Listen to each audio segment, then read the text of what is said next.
اللہ تعالی نے قرآن مجید میں بہت سے بہترین اور خوبصورت واقعات بیان فرمائے ہیں جن میں بے شمار حکمتیں اور عبرتیں پوشیدہ ہیں۔ ان واقعات کو بیان کرنے کے کئی مقاصد ہیں جن میں سے چند ایک مندرجہ ذیل ہیں۔ ایک، نبی کریم صلی اللہ علیہ وسلم کو گزشتہ کے حالات سے آگاہ کرنا۔ ارشاد باری تعالی ہے، نحن نقص علیک احسن القصص بما اوحینا الیک هذا القرآن وَإِن كُنْتَ مِن قَبْلِهِ لَمِنَ الْغَافِلِينَ۔ ترجمہ، ہم آپ کے سامنے بہترین بیان پیش کرتے ہیں اس لیے کہ ہم نے آپ کی جانب یہ قرآن وحی کے ذریعے سے نازل کیا ہے اور اس سے پہلے آپ یقیناً بے خبر تھے۔ سورہ یوسف نمبر 12 آیت نمبر 3۔ نمبر 2، پہلے انبیاء اور اقوام کے قصص سے باخبر کرنا۔ ارشاد باری تعالی ہے، وَلَقَدْ أَرْسَلْنَا رُسُلًا مِّن قَبْلِكَ مِنْهُمْ مَنْ قَصَصْنَا عَلَيْكَ وَمِنْهُمْ مَنْ لَمْ نَقْصُصْ عَلَيْكَ۔ ترجمہ، یقیناً ہم آپ سے پہلے بھی بہت سے رسول بھیج چکے ہیں جن میں سے بعض کے واقعات ہم آپ کو بیان کر چکے ہیں اور ان میں سے بعض کے قصے تو ہم نے آپ کو بیان ہی نہیں کیے۔ سورہ مومن 40 آیت نمبر 78۔ اصحاب کہف کی بابت فرمایا، نحن نقص علیک نبأہم بالحق۔ ترجمہ، ہم ان کا صحیح واقعہ آپ کے سامنے بیان فرما رہے ہیں۔ سورہ کہف آیت نمبر 13۔ نمبر 3، نبی اکرم صلی اللہ علیہ وسلم کو تسلی اور تسکین پہنچانا۔ وَكُلًّا نَقُصُّ عَلَيْكَ مِنْ أَنْبَاءِ الرُّسُلِ مَا نُثَبِّتُ بِهِ فُؤَادَكَ وَجَاءَكَ فِي هَذِهِ الْحَقُّ وَمَوْعِظَةٌ وَذِكْرَى لِلْمُؤْمِنِينَ۔ ترجمہ، رسولوں کے سب احوال ہم آپ کے سامنے آپ کے دل کی تسکین کے لیے بیان فرما رہے ہیں۔ آپ کے پاس اس صورت میں حق پہنچ چکا جو مومنوں کے لیے نصیحت اور وعظ ہے۔ سورہ ہود آیت نمبر 120۔ نمبر 4، عبرت و نصیحت کا اہتمام۔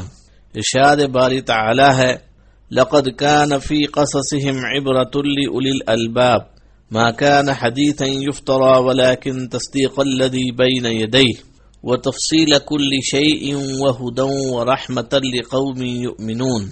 ترجمہ، ان کے بیان میں عقل والوں کے لیے یقیناً نصیحت اور عبرت ہے۔ یہ قرآن جھوٹ بنائی ہوئی بات نہیں بلکہ یہ تصدیق ہے ان کتابوں کی جو اس سے پہلے کی ہیں، ہر چیز کو کھول کھول کر بیان کرنے والا اور ایماندار لوگوں کے لیے ہدایت و رحمت ہے۔ سورہ یوسف آیت نمبر 111۔ نمبر 5، غور و فکر کی دعوت۔ ارشاد باری تعالی ہے، فَقْصُصِ الْقَصَصَ لَعَلَّهُمْ يَتَفَكَّرُونَ۔ ترجمہ، اے نبی صلی اللہ علیہ وسلم ان لوگوں کے سامنے واقعات بیان کیجئے تاکہ وہ غور و فکر کریں۔ سورہ اعراف آیت نمبر 176۔ قرآن مجید میں ابراہیم علیہ السلام کا ہے، آپ اللہ تعالی کے پہلے نبی ہیں۔ آپ کا قصہ قرآن مجید کی مختلف صورتوں میں متعدد پیرائے میں بیان ہوا ہے۔ اللہ تعالی نے سورہ بقرہ میں اس قصے کو بیان کرتے ہوئے فرمایا۔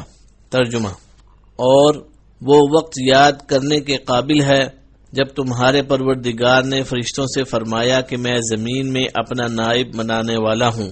انہوں نے کہا، کیا تو اس میں ایسے شخص کو نائب بنانا چاہتا ہے جو خرابیاں کرے اور کچھ تو خون کرتا پھرے، اور ہم تیری تعریف کے ساتھ تسبیح و تقدیس کرتے ہی رہتے ہیں۔ اللہ تعالی نے فرمایا، میں وہ باتیں جانتا ہوں جو تم نہیں جانتے، اور اس نے آدم کو سب چیزوں کے نام سکھائے، پھر ان کو فرشتوں کے سامنے پیش کیا اور فرمایا کہ اگر تم سچے ہو تو مجھے ان کے نام بتاؤ۔ انہوں نے کہا، تو پاک ہے، جتنا علم تو نے ہمیں بخشا ہے اس کے سوا ہمیں کچھ معلوم نہیں، بے شک تو دانا اور حکمت والا ہے۔ تب اللہ تعالی نے آدم کو حکم دیا، آدم تم ان کو ان چیزوں کے نام بتاؤ۔ جب انہوں نے ان کے نام بتائے تو اللہ تعالی نے فرشتوں سے فرمایا، کیوں میں نے تم سے نہیں کہا تھا کہ میں آسمانوں اور زمینوں کی سب پوشیدہ باتیں جانتا ہوں، اور جو تم ظاہر کرتے ہو اور جو پوشیدہ کرتے ہو سب مجھ کو معلوم ہے، اور جب ہم نے فرشتوں کو حکم دیا کہ آدم کے آگے سجدہ کرو تو وہ سب سجدے میں گر پڑے، مگر شیطان نے انکار کیا اور غرور میں آ کر کافر ہو گیا۔ اور ہم نے کہا، اے آدم، تم اور تمہاری بیوی جنت میں رہو اور جہاں سے چاہو بے روک ٹوک کھاؤ پیو، لیکن اس درخت کے پاس نہ جانا، نہیں تو ظالموں میں داخل ہو جاؤ گے۔ پھر شیطان نے دونوں کو وہاں سے پھسلا دیا اور جس عیش و نشاط میں تھے اس سے ان کو نکلوا دیا۔ تب ہم نے حکم دیا کہ بہشت بری سے چلے جاؤ، تم ایک دوسرے کے دشمن ہو اور تمہارے لیے زمین میں ایک وقت کا ٹھکانہ اور معاش مقرر کر دیا گیا ہے۔ پھر آدم علیہ السلام نے اپنے پروردگار سے کچھ کلمات سیکھے اور معافی مانگی تو اللہ تعالی نے ان کا قصور معاف کر دیا، بے شک وہ معاف کرنے والا اور صاحب رحم ہے۔ ہم نے فرمایا کہ تم سب یہاں سے اتر جاؤ، جب تمہارے پاس میری طرف سے ہدایت پہنچے تو اس کی پیروی کرنا۔ جنہوں نے میری ہدایت کی پیروی کی ان کو نہ کچھ خوف ہوگا اور نہ وہ غمناک ہوں گے، اور جنہوں نے اس کو قبول نہ کیا اور ہماری آیتوں کو جھٹلایا وہ دوزخ میں جانے والے ہیں اور وہ ہمیشہ اس میں رہیں گے۔ سورہ بقرہ آیت نمبر 30 تا 39۔ ہم نے ان آیات کی مفصل وضاحت تفسیر میں کر دی ہے، یہاں ہم صرف ان آیات کا مختصر مفہوم بیان کرتے ہیں۔ میں زمین میں خلیفہ بنانے والا ہوں، یعنی اللہ تعالی نے آدم علیہ السلام اور ان کی اولاد کی تخلیق کا ارادہ ظاہر فرمایا، جن کی ہر نسل پہلی نسل کی جگہ لے گی، جیسے کہ ایک اور مقام میں فرمایا ہے۔ ترجمہ، اور وہی ہے جس نے تم کو زمین میں خلیفہ بنایا، اور فرمایا ترجمہ، وہ تمہیں زمین میں خلیفہ بناتا ہے، یعنی اللہ تعالی نے فرشتوں کو آدم علیہ السلام اور ان کی اولاد کی تخلیق کی خبر دی، جس طرح کسی بھی عظیم کام کو وجود میں لانے سے پہلے خبر دی جاتی ہے۔ فرشتے آدم علیہ السلام کی تخلیق کے بارے میں مزید معلومات اور اس کی حکمت جاننے کے خواہش مند تھے، اس لیے انہوں نے عرض کی۔ ترجمہ، کیا تو اس میں ایسے شخص کو نائب بنانا چاہتا ہے جو خرابیاں کرے اور کچھ تو خون کرتا پھرے؟ اس سوال کا مقصد نہ تو اللہ تعالی پر اعتراض کرنا تھا، نہ بنی آدم کے مقام و مرتبے کا انکار مقصود تھا، اور نہ انہیں انسانوں سے حسد تھا جیسے کہ بعض لوگوں کو غلط فہمی ہوئی ہے، بلکہ اس سوال کا مقصد محض اس کی حکمت عملی معلوم کرنا اور مزید معلومات حاصل کرنا تھا۔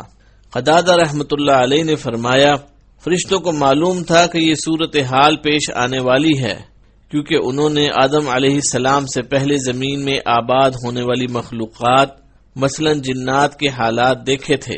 حضرت عبداللہ بن عباس رضی اللہ عنہ نے فرمایا، جن آدم علیہ السلام سے تقریباً 2000 سال پہلے سے زمین پر آباد تھے، انہوں نے قتل و غارت کی تو اللہ تعالی نے فرشتوں کا لشکر بھیج دیا، جنہوں نے ان فسادی جنوں کو سمندروں کے دور دراز جزیروں کی طرف دھکیل دیا۔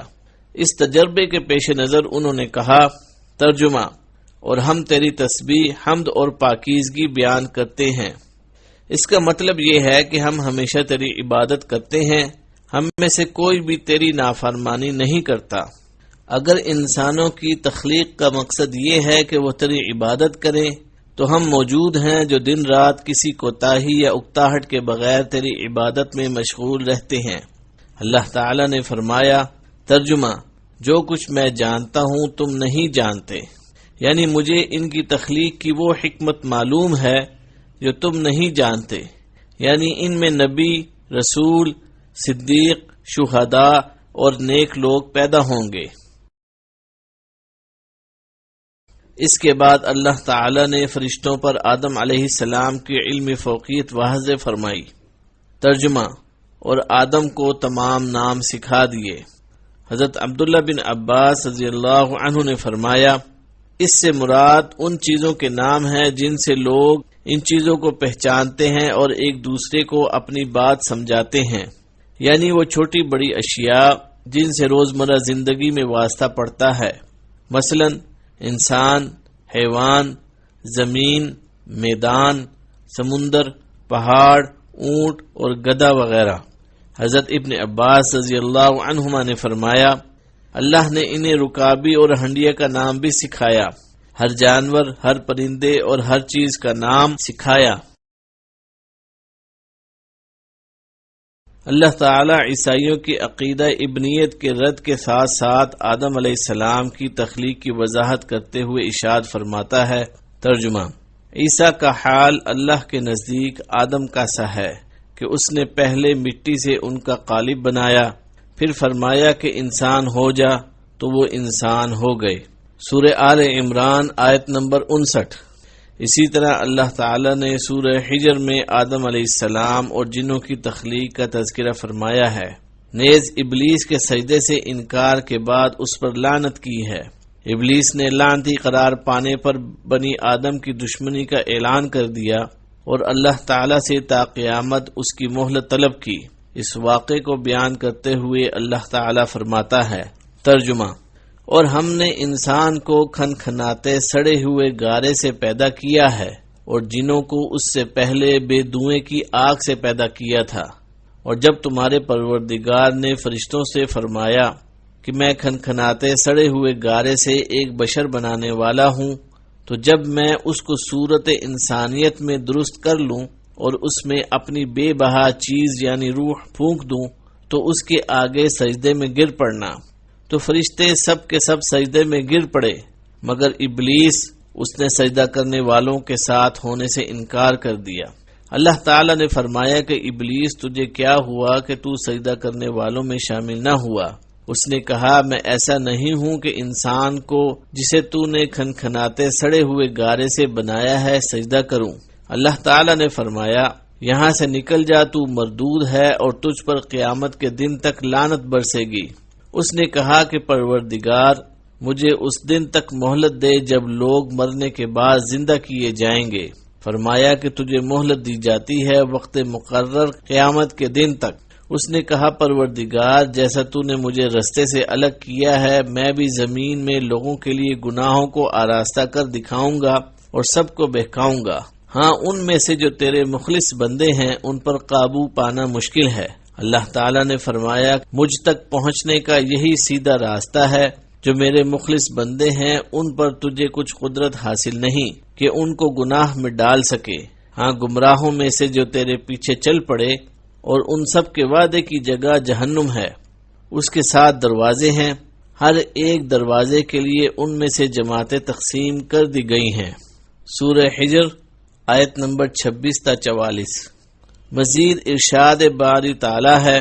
ترجمہ: جب تمہارے پروردگار نے فرشتوں سے کہا کہ میں مٹی سے انسان بنانے والا ہوں، جب اس کو درست کر لوں اور اس میں اپنی روح پھونک دوں تو اس کے آگے سجدے میں گر پڑنا، تو تمام فرشتوں نے سجدہ کیا مگر شیطان اکڑ بیٹھا اور کافروں میں ہو گیا۔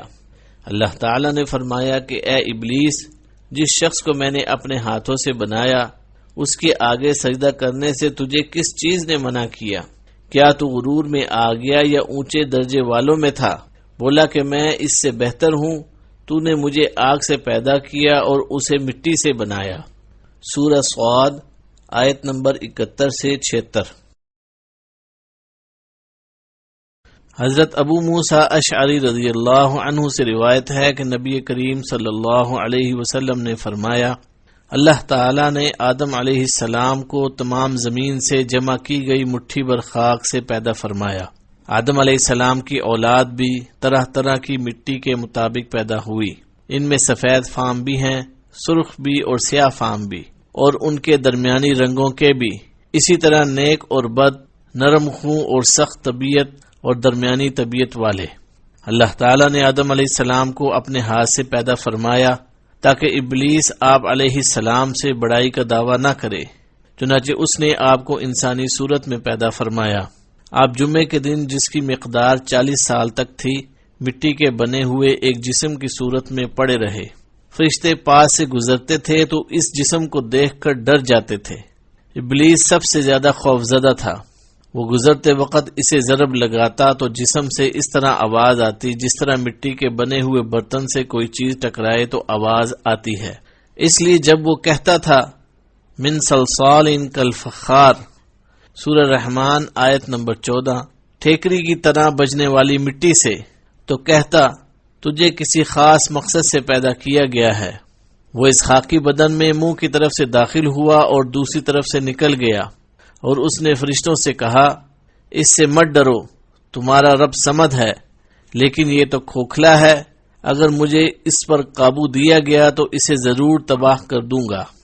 جب وہ وقت آیا جب اللہ تعالیٰ نے اس جسم میں روح ڈالنے کا ارادہ فرمایا تو فرشتوں سے ارشاد فرمایا، جب میں اس میں روح ڈال دوں تو اسے سجدہ کرنا۔ جب روح ڈال دی گئی تو وہ سر کی طرف سے داخل ہوئی، تبھی آدم علیہ السلام کو چھینک آ گئی۔ فرشتوں نے کہا کہیے الحمدللہ، سب تعریفیں اللہ کے لیے ہیں۔ انہوں نے فرمایا الحمدللہ۔ اللہ نے فرمایا رحمک ربک، تیرے رب نے تجھ پر رحمت فرمائی ہے۔ جب روح آنکھوں میں داخل ہوئی تو آپ علیہ السلام کو جنت کے پھل نظر آئے۔ جب روح پیٹ میں داخل ہوئی تو آپ کو کھانے کی خواہش پیدا ہوئی۔ آپ جلدی سے جنت کے پھلوں کی طرف لپکے، جبکہ روح ابھی آپ کی ٹانگوں میں داخل نہیں ہوئی تھی۔ اسی لیے اللہ تعالیٰ نے فرمایا خلق الانسان من عجل، ترجمہ انسان تو جلد بازی کا بنا ہوا ہے۔ سورہ انبیاء آیت نمبر 37، یعنی جلد بازی اس کی فطرت میں شامل ہے۔ حضرت انس رضی اللہ عنہ سے روایت ہے کہ نبی کریم صلی اللہ علیہ وسلم نے فرمایا جب اللہ تعالیٰ نے آدم علیہ السلام کو پیدا فرمایا تو جب تک چاہا انہیں بلا روح جسم کی حالت میں پڑا رہنے دیا۔ ابلیس آپ کے ارد گرد چکر لگاتا تھا۔ جب اس نے دیکھا کہ یہ جسم کھوکھلا ہے تو اسے معلوم ہو گیا کہ یہ ایسی مخلوق ہے جو اپنے آپ پر قابو نہ رکھ سکے گی۔ حضرت انس بن مالک رضی اللہ عنہ سے روایت ہے کہ رسول اللہ صلی اللہ علیہ وسلم نے فرمایا جب آدم علیہ السلام میں روح ڈالی گئی اور روح سر تک پہنچی تو آپ کو چھینک آ گئی۔ آپ نے فرمایا الحمدللہ رب العالمین، تمام تعریفیں اللہ رب العالمین کے لیے ہیں۔ تو اللہ تعالی نے فرمایا یرحمک اللہ، اللہ تجھ پر رحمت فرمائے گا۔ حضرت ابو ہریرہ رضی اللہ عنہ سے روایت ہے کہ نبی صلی اللہ علیہ وسلم نے فرمایا اللہ تعالی نے آدم علیہ السلام کو پیدا کیا تو ان کا قد 60 ہاتھ تھا۔ پھر فرمایا جا کر ان فرشتوں کی جماعت کو سلام کہیے اور سنیے کہ وہ کیا جواب دیتے ہیں، تیرا اور تیری اولاد کا یہی سلام کا طریقہ ہوگا۔ آدم علیہ السلام نے کہا السلام علیکم، فرشتوں نے کہا السلام علیک ورحمۃ اللہ، یعنی جواب میں رحمت اللہ کا اضافہ ہو گیا۔ جنت میں جو بھی داخل ہوگا وہ آدم علیہ السلام کی صورت پر یعنی 60 ہاتھ قد کا ہوگا۔ اس کے بعد اب تک مخلوق کے قد کاٹ میں کمی ہوتی آئی ہے۔ حضرت ابو ہریرہ رضی اللہ عنہ سے مروی ہے کہ رسول اللہ صلی اللہ علیہ وسلم نے فرمایا بہترین دن جس میں سورج طلوع ہوتا ہے وہ جمعے کا دن ہے۔ اس دن آدم علیہ السلام کو پیدا کیا گیا، اس دن انہیں جنت میں داخل کیا گیا، اس دن انہیں اس سے نکالا گیا اور اسی دن قیامت قائم ہوگی۔ حضرت ابو ہریرہ رضی اللہ عنہ بیان کرتے ہیں کہ آدم علیہ السلام جمعے کے دن آخری گھڑی میں پیدا کیے گئے۔ اللہ تعالی نے آدم علیہ السلام کو اپنے ہاتھ مبارک سے تخلیق فرما کر بلند مرتبہ عطا کیا، پھر فرشتوں سے آپ کو سجدہ کروا کر اس شرف و منزلت کا اظہار فرمایا۔ ارشاد باری تعالی ہے، ترجمہ اور جب ہم نے فرشتوں کو حکم دیا کہ آدم کے آگے سجدہ کرو تو وہ سب سجدے میں گر پڑے مگر شیطان نے انکار کیا اور غرور میں آ کر کافر بن گیا۔ سورہ بقرہ آیت نمبر 34۔ یہ اللہ تعالی کی طرف سے آدم علیہ السلام کی بہت بڑی عزت افزائی کا بیان ہے کہ انہیں اللہ تعالی نے اپنے ہاتھ سے پیدا کیا اور ان میں اپنی روح ڈالی، جیسے ارشاد ہے، ترجمہ تو جب میں اسے پورا بنا چکوں اور اس میں اپنی روح پھونک دوں تو تم سب اس کے لیے سجدے میں گر پڑنا۔ سورہ ہجر آیت نمبر 29۔ یہ 4 انداز سے عزت افزائی ہے، اپنے دست مبارک سے پیدا کرنا، اپنی روح ڈالنا، فرشتوں کو حکم دینا کہ انہیں سجدہ کریں اور چیزوں کے ناموں کی تعلیم دینا۔ یہی وجہ ہے کہ جب حضرت آدم اور حضرت موسیٰ علیہ السلام نے ملائے اعلیٰ میں ایک دوسرے سے ملاقات کی اور آپس میں بات چیت کی تو موسیٰ علیہ السلام نے فرمایا تھا آپ آدم ہیں جنہیں اللہ نے اپنے ہاتھ سے پیدا کیا اور آپ کے اندر اپنی روح ڈالی۔ آپ کو اپنے فرشتوں سے سجدہ کروایا اور آپ کو ہر چیز کے نام سکھائے۔ قیامت کے دن میدان محشر میں موجود لوگ بھی آدم علیہ السلام سے بات کرتے ہوئے ان کی یہی صفات بیان کریں گے، جیسے کہ پہلے بیان ہوا اور آئندہ بھی بیان ہوگا۔ آدم علیہ السلام کو سجدہ کرنے کا حکم کن فرشتوں کے لیے تھا، اس بارے میں علماء کی دو آراء ہیں۔ اکثر مفسرین کہتے ہیں کہ یہ حکم تمام فرشتوں کے لیے تھا۔ آیات کے الفاظ میں جو عموم پایا جاتا ہے اس سے اس رائے کی تائید ہوتی ہے۔ بعض علماء کا کہنا ہے اس سے مراد صرف زمین کے فرشتے ہیں، لیکن آیات کے سیاق و سباق سے پہلے قول کی تائید ہوتی ہے، اور اس حدیث میں بھی عموم ہے، وَأَسْجَدَ لَكَ مَلَائِكَتَهُ، اللہ تعالی نے آپ کو اپنے فرشتوں سے سجدہ کروایا۔ پہلے بیان ہو چکا ہے کہ جب اللہ تعالی نے فرشتوں کو حکم دیا کہ وہ آدم علیہ السلام کو سجدہ کریں تو انہوں نے اللہ کے حکم کی تعمیل کی۔ ابلیس نے حسد کی وجہ سے آپ سے دشمنی رکھتے ہوئے آپ کو سجدہ کرنے سے انکار کر دیا، چنانچہ اللہ تعالی نے اسے اپنے دربار سے نکال دیا اور دھتکار دیا، اس پر لعنت ڈال کر مردود شیطان بنا کر زمین پر اتار دیا۔ ارشاد باری تعالی ہے، ترجمہ: لوگو اپنے پروردگار سے ڈرو جس نے تم کو ایک جان سے پیدا کیا اور اسی سے اس کا جوڑا بنایا، پھر ان دونوں سے کثرت سے مرد و عورت پیدا کر کے روئے زمین پر پھیلا دیے، اور اللہ سے ڈرو جس کے نام کو تم اپنی حاجت براری کا ذریعہ بناتے ہو، اور قطع رحمی سے بچو، کچھ شک نہیں کہ اللہ تمہیں دیکھ رہا ہے۔ سورہ نساء آیت نمبر 1۔ سورہ اعراف میں مزید وضاحت کرتے ہوئے فرمایا، ترجمہ: وہ اللہ ہی تو ہے جس نے تم کو ایک شخص سے پیدا کیا اور اس سے اس کا ایک جوڑا بنایا تاکہ وہ اس سے راحت حاصل کرے۔ سورہ اعراف آیت نمبر 199۔ محمد بن اسحاق رحمہ اللہ نے حضرت عبداللہ بن عباس رضی اللہ عنہما کی روایت سے ذکر کیا کہ حوا علیہ السلام کو آدم علیہ السلام کی بائیں طرف کی چھوٹی پسلی سے پیدا کیا گیا، جبکہ آپ علیہ السلام سو رہے تھے اور پسلی کی جگہ کو گوشت سے پر کر دیا گیا۔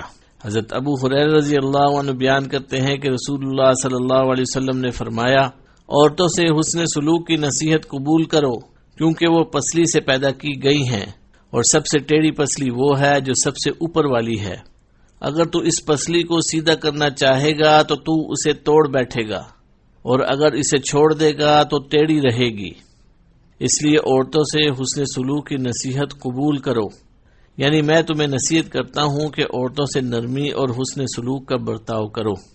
اسکن انت وزوجک الجنہ، تو اور تیری بیوی جنت میں رہو کے الفاظ سے معلوم ہوتا ہے کہ حضرت حوا علیہ السلام کو حضرت آدم علیہ السلام کے جنت میں داخل ہونے سے پہلے تخلیق کیا جا چکا تھا، لیکن امام سدی رحمہ اللہ نے حضرت عبداللہ بن عباس، حضرت عبداللہ بن مسعود اور دیگر صحابہ رضی اللہ عنہم سے روایت کیا ہے کہ انہوں نے فرمایا، ابلیس کو جنت سے نکال دیا گیا اور آدم علیہ السلام کو وہاں آباد کر دیا گیا۔ آپ جنت میں اکیلے گھومتے پھرتے تھے، ان کا کوئی ساتھی نہ تھا جس سے انہیں تسکین حاصل ہوتی۔ ایک بار وہ سوئے، جب جاگے تو دیکھا ان کے سر کے پاس ایک خاتون بیٹھی ہیں، انہیں اللہ نے آپ کی پسلی سے پیدا فرمایا تھا۔ آپ علیہ السلام نے فرمایا، تو کون ہے؟ انہوں نے کہا، عورت ہوں۔ فرمایا، تجھے کس لیے پیدا کیا گیا ہے؟ کہا، تاکہ آپ مجھ سے تسکین حاصل کریں۔ فرشتوں نے جو آدم علیہ السلام کے علم کی وسعت معلوم کرنا چاہتے تھے کہا، آدم اس کا نام کیا ہے؟ انہوں نے فرمایا، حوا۔ انہوں نے کہا، اس کا نام حوا کیوں ہے؟ فرمایا، کیونکہ وہ ایک زندہ وجود سے پیدا کی گئی ہے۔ اللہ تعالی نے تمام فرشتوں کو آدم علیہ السلام کو سجدہ کرنے کا حکم دیا تو ابلیس نے تکبر میں آ کر سجدے سے انکار کیا، اور پھر اپنے اس عمل بد کی انتہائی قبیح دلیل بھی پیش کی۔ اس پر اللہ تعالی نے اسے ہمیشہ کے لیے لعنتی قرار دے دیا۔ ارشاد باری تعالی ہے، ترجمہ: اور ہم ہی نے تم کو ابتدا میں مٹی سے پیدا کیا، پھر تمہاری صورت شکل بنائی، پھر فرشتوں کو حکم دیا کہ آدم کے آگے سجدہ کرو، تو سب نے سجدہ کیا سوائے ابلیس کے، وہ سجدہ کرنے والوں میں شامل نہ ہوا۔ اللہ تعالی نے فرمایا، جب میں نے تجھ کو حکم دیا تو کس چیز نے تجھے سجدہ کرنے سے باز رکھا؟ اس نے کہا میں اس سے افضل ہوں، مجھے تو نے آگ سے پیدا کیا ہے اور اسے مٹی سے بنایا ہے۔ سورہ اعراف آیت نمبر 11-12۔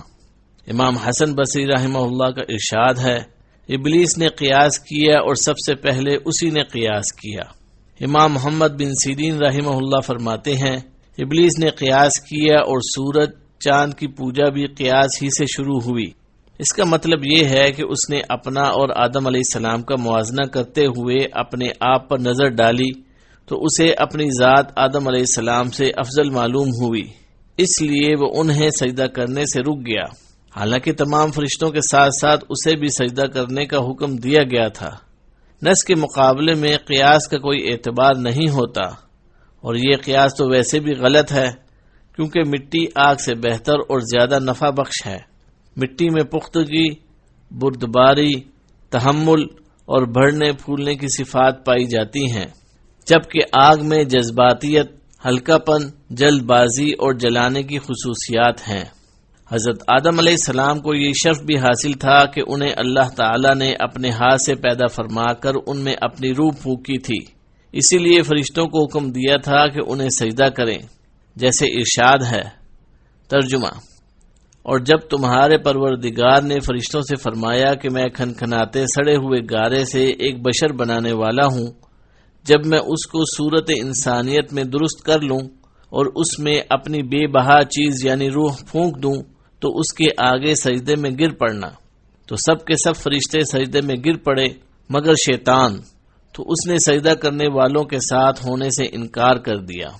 اللہ تعالیٰ نے فرمایا کہ ابلیس، تجھے کیا ہوا کہ تو سجدہ کرنے والوں میں شامل نہ ہوا؟ اس نے کہا، میں ایسا نہیں ہوں کہ انسان کو جسے تو نے کھنکھناتے سڑے ہوئے گارے سے بنایا ہے سجدہ کروں۔ اللہ تعالیٰ نے فرمایا، یہاں سے نکل جا، تو مردود ہے اور تجھ پر قیامت کے دن تک لعنت برسے گی۔ سورہ ہجر آیت نمبر 28-35۔ ابلیس اس لیے لعنت کا مستحق ہوا کہ اس کے طرز عمل میں آدم علیہ السلام کی تنقیص و تحقیر اور ان پر فقر و تعلی کا اظہار ہے، حکم الہی کی مخالفت ہے، جبکہ آدم علیہ السلام کا نام لے کر سجدہ کرنے کا حکم دیا گیا تھا۔ پھر اس نے جو عذر پیش کیا وہ بھی بیکار، بلکہ عذر گناہ بدتر از گناہ کا آئینہ دار ہے۔ اللہ تعالی نے سورہ بنی اسرائیل میں اس کا تذکرہ یوں فرمایا ہے۔ ترجمہ: اور جب ہم نے فرشتوں سے کہا کہ آدم کو سجدہ کرو تو سب نے سجدہ کیا مگر ابلیس نے نہ کیا، کہنے لگا بھلا میں ایسے شخص کو سجدہ کروں جسے تو نے مٹی سے پیدا کیا ہے۔ پھر ازراہ طنز کہنے لگا، دیکھ تو یہی وہ ہے جسے تو نے مجھ پر فضیلت دی ہے، اگر تو مجھ کو قیامت کے دن تک مہلت دے تو میں تھوڑے سے شخصوں کے سوا اس کی تمام اولاد کی جڑ کاٹتا رہوں گا۔ اللہ تعالی نے فرمایا، یہاں سے چلا جا، جو شخص ان میں سے تیری پیروی کرے گا تو تم سب کی سزا جہنم ہے اور وہ پوری سزا ہے، اور تو ان میں سے جس کو بہکا سکے اپنی آواز سے بہکاتا رہ، اور ان پر اپنے سواروں اور پیادوں کو چڑھا کر لاتا رہ، اور ان کے مال اور اولاد میں شریک ہوتا رہ، اور ان سے وعدے کرتا رہ، اور شیطان ان سے جو وعدے کرتا ہے سب دھوکہ ہے۔ جو میرے مخلص بندے ہیں ان پر تیرا کچھ زور نہیں، اور اے پیغمبر تمہارا پروردگار کارساز کافی ہے۔ سورہ بنی اسرائیل آیت نمبر 61 سے 65۔ اللہ تعالی نے بنی نو انسان کو ابلیس کی دشمنی پر متنبہ کیا اور اس کے انجام بد سے ڈرایا، جیسا کہ ارشاد باری تعالی ہے۔ ترجمہ: اور جب ہم نے فرشتوں کو حکم دیا کہ آدم کو سجدہ کرو تو سب نے سجدہ کیا مگر ابلیس نے نہ کیا، وہ جنات میں سے تھا تو اپنے پروردگار کے حکم سے باہر ہو گیا۔ کیا تم اس کو اور اس کی اولاد کو میرے سوا دوست بناتے ہو؟ سورہ کہف آیت نمبر 50۔ یعنی وہ جان بوجھ کر اللہ کی اطاعت سے نکل گیا اور اس نے تکبر کی بنا پر اللہ تعالی کے حکم کی تعمیل سے انکار کیا۔ یہ اس کی ناپاک فطرت تھی جس نے اسے دھوکہ دیا، کیونکہ وہ آگ سے پیدا کیا گیا ہے۔ حضرت عائشہ رضی اللہ عنہا سے روایت ہے کہ رسول اللہ صلی اللہ علیہ وسلم نے فرمایا، فرشتے نور سے پیدا کیے گئے ہیں، جن آگ کے شعلے سے پیدا کیے گئے، اور آدم علیہ السلام اس چیز یعنی مٹی سے پیدا کیے گئے جو تمہیں بتا دی گئی ہے۔ حضرت حسن بصری رحمہ اللہ نے فرمایا ابلیس ایک لحظہ بھر بھی فرشتہ نہیں رہا۔ حضرت ابن عباس رضی اللہ عنہما کہتے ہیں ابلیس زمین کے ان فرشتوں میں سے تھا جنہیں جن کہا جاتا تھا اور علم و عبادت میں ان سب سے بڑھ کر تھا اور اس کا نام عزازیل تھا۔ سورہ اعراف میں ارشاد باری تعالی ہے، ترجمہ: پھر شیطان نے کہا کہ مجھے تو نے ملعون کیا ہی ہے، میں بھی تیرے سیدھے راستے پر ان لوگوں کو گمراہ کرنے کے لیے بیٹھوں گا، پھر ان کے آگے سے اور پیچھے سے اور دائیں سے اور بائیں سے، غرض ہر طرف سے آؤں گا، ان کی راہ ماروں گا، اور تو ان میں سے اکثر کو شکر گزار نہیں پائے گا۔ سورہ اعراف آیت نمبر 16-17۔ یعنی اے اللہ، چونکہ تو نے مجھے گمراہ کیا ہے اس لیے میں بھی انہیں گمراہ کرنے کے لیے ہر جگہ گھات لگا کر بیٹھوں گا اور انہیں گمراہ کرنے کے لیے ہر طرف سے آؤں گا۔ خوش نصیب وہی ہے جو اس کی مخالفت کرے اور سراسر بد نصیب وہ ہے جو اس کی بات مان لے۔ رسول اللہ صلی اللہ علیہ وسلم نے فرمایا شیطان انسان کے ہر راستے پر گمراہ کرنے کے لیے بیٹھا ہوا ہے۔